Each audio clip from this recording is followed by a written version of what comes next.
미국의 역사를 뒤져보면 검은 목요일, 블랙 더스데이라는 말이 등장합니다. 1929년 10월 24일 대공황의 시작으로 알려진 날입니다. 주식시장 붕괴를 시작으로 세계 경제가 7년에서 8년 동안 완전히 오그라들기 시작한 날이죠. 요즘 사람들은 그것보다 검은 월요일, 그러니까 블랙 먼데이를 더 정확히 기억합니다. 지금으로부터 불과 약 14년 전이었던 2008년 9월 29일 미국 부동산 시장에서 버블이 붕괴하면서 글로벌 금융위기가 시작된 날입니다. 그때의 일을 지금도 생생하게 기억하듯이 그 충격도 수년간 계속되었습니다.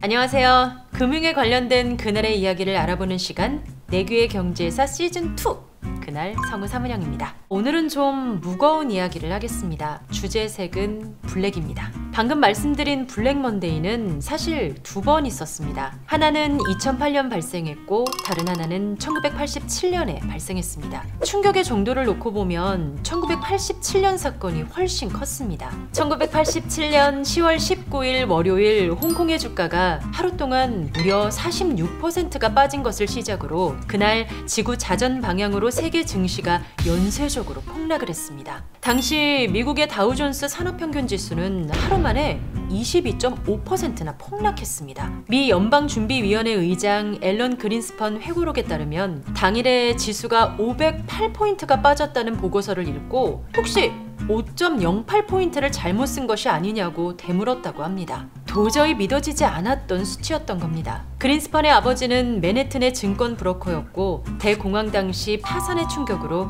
일찍 사망했다고 알려져 있는데요. 홀어머니 밑에서 자란 그린스펀은 1929년 대공황 때보다 더 큰 충격이었던 그날, 먼 옛날 자기 자신의 힘들었던 어린 시절이 떠오르지 않았을까요?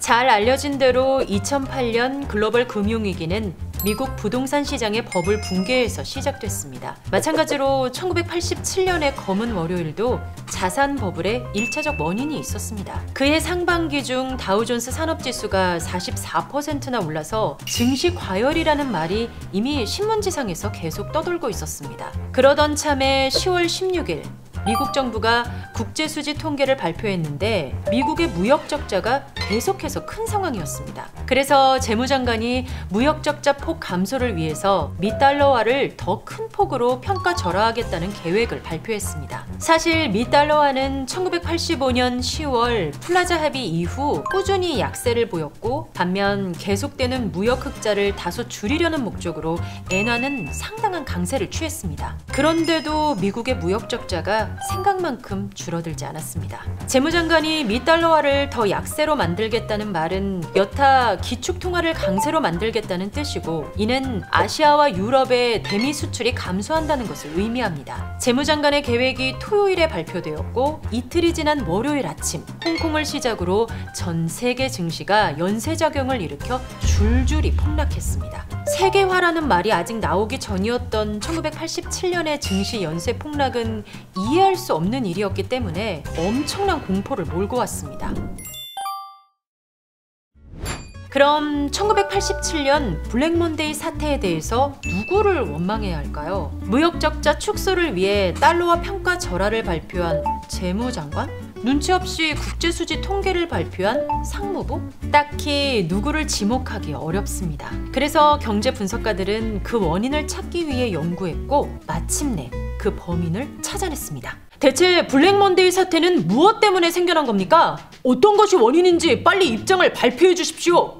저희 경제 분석가들이 오랜 연구 끝에 드디어 그 범인을 찾아냈습니다. 블랙 먼데이의 주범은 바로...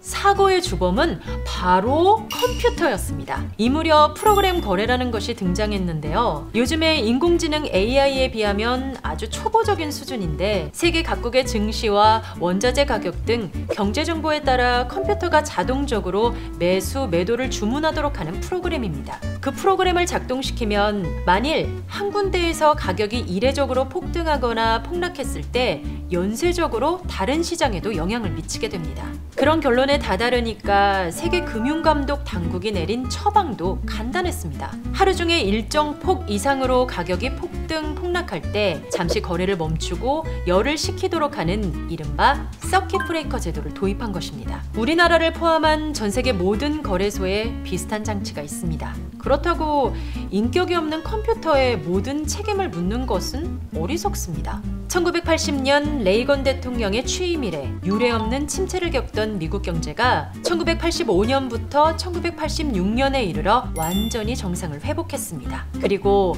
1987년은 다시 경기가 나빠지는 길목에 있었습니다. 그런 구조적인 원인을 두고 프로그램 거래만 탓하는 것은 좀 피상적입니다. 지금까지 1987년 블랙먼데이 사태의 근본 원인에 관한 연구는 의외로 부족한 실정입니다. 그 이유 중에 하나는 각국 중앙은행들의 대응이 너무 훌륭했기 때문입니다. 미국과 영국이 대표적입니다. 의장님, 큰일 났습니다. 화요일인 오늘도 주가가 계속 빠지고 있습니다. 골든타임을 놓치면 사태는 해결할 수 없게 됩니다. 이걸 어쩌지... 증시 대책은 일단 재무부 소관인데 베이커 장관이 지금 유럽에 있지 않나? 그래서 백악관이 지금 우리의 대책을 요구하고 있습니다. 어떻게 할까요? 연방공개시장위원회를 소집할 처지도 아닌데 일단 오늘 증시가 끝나기 전에 성명서를 발표할 테니 준비하게나. 내가 지금부터 내용을 불러주겠네.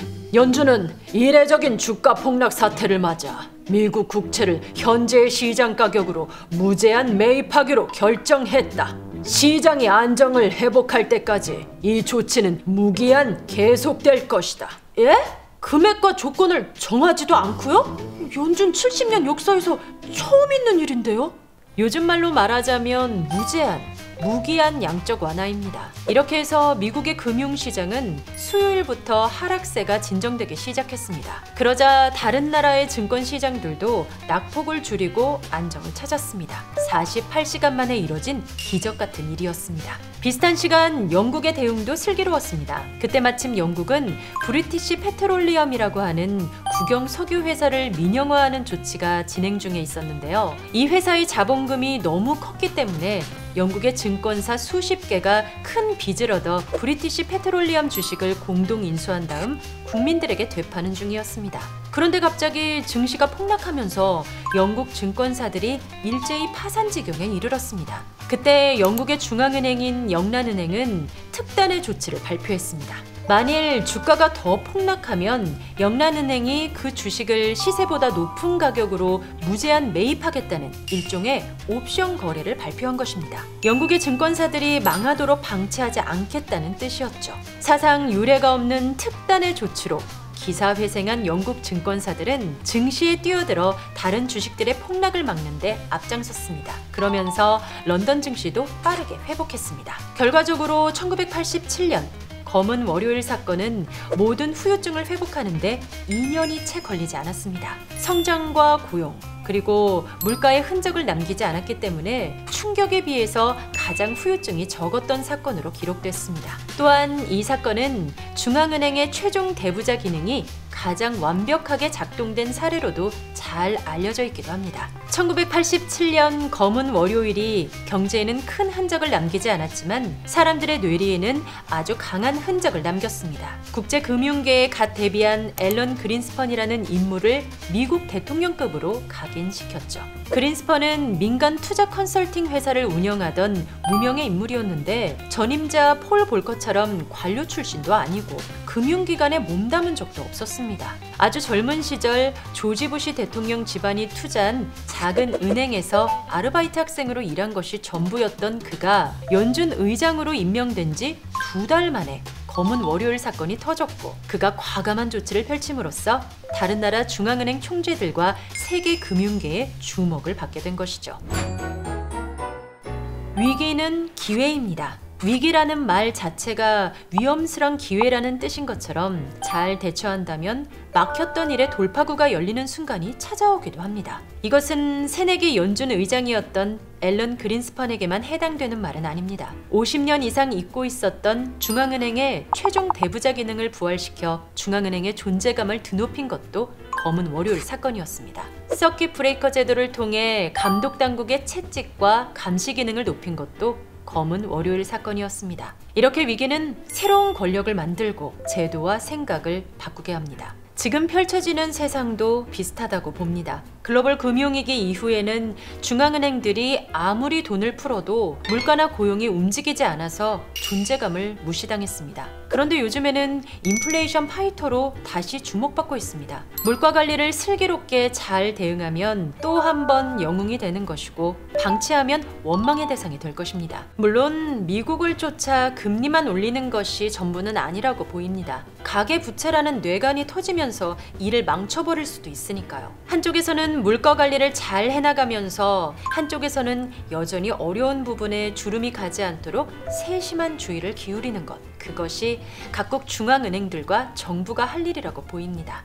그래서 어떤 경제학자는 경제정책은 과학이 아니라 기술이라고 했습니다. 재정정책과 통화정책이라는 두 개의 수단으로 성장, 물가, 그리고 대외균형이라는 세 개의 목표를 다루는 모습이 마치 두 개의 팔로 세 개의 공을 다루는 저글링 묘기 같기 때문입니다. 1987년 10월 19일 그린스펀이라는 세계적 저글러가 탄생했습니다. 2022년 4월 취임하는 한국은행의 새 총재도 국민적 저글러가 될 수 있을지 지켜보면 좋을 것 같습니다. 지금까지 내규의 경제사 시즌2 그날이었습니다. 감사합니다.